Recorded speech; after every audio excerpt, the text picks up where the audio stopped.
Yeah, that made the whole call worth it right there. It's like it's like a 10-second soundbite. How could that make the call? Gotta put it on Instagram.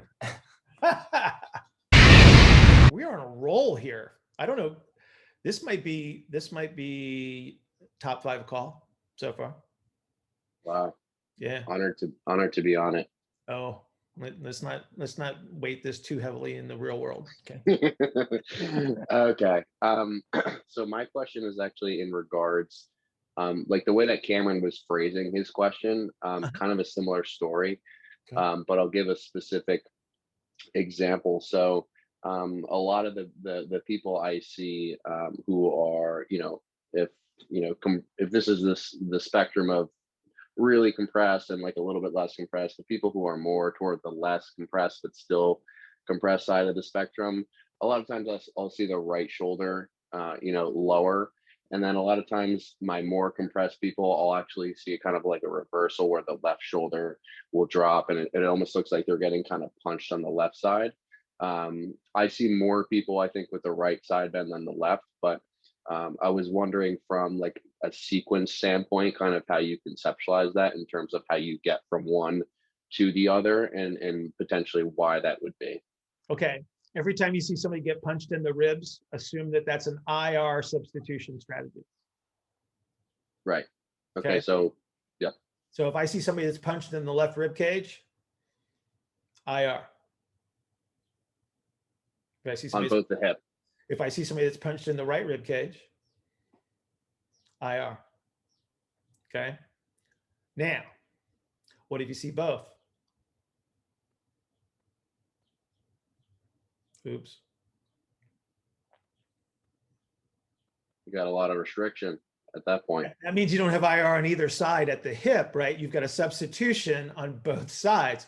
So somebody had to move way forward to get forced down into the ground. Right. So if you see it on both sides, that's somebody that's farther forward. You get it?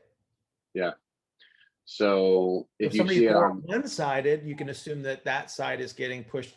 That's the downforce. Understand, internal rotation is down, right? It's pushing down. Okay.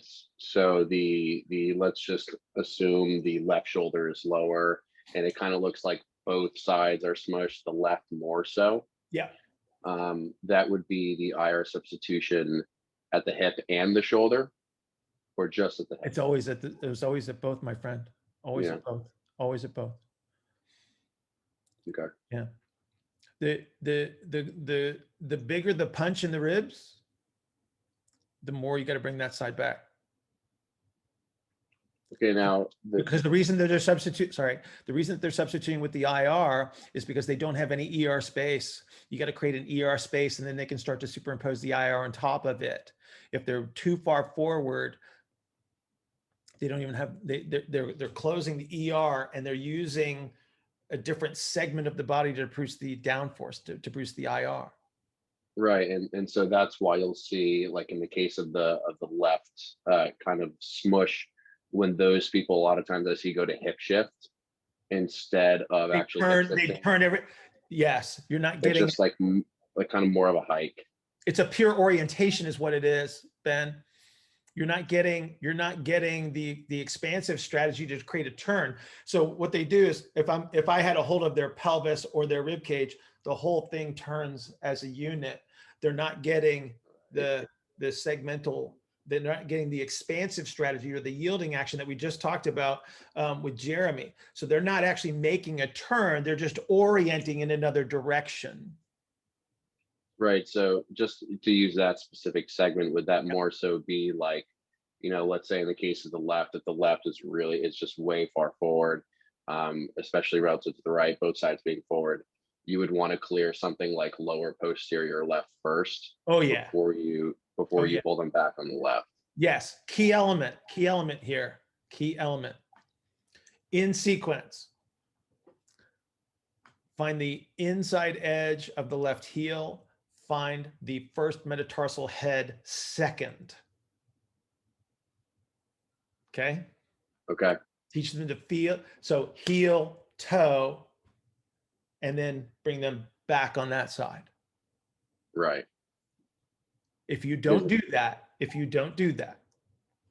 they turn everything. Okay. Just an FYI, little trick. Roger. Okay. Okay. Yeah. Thank you. Makes sense. Zach Zoller, you agree with me? Yeah, that made the whole call worth it right there. It's like it's like a 10-second soundbite. How could that make the call? Got to put it on Instagram.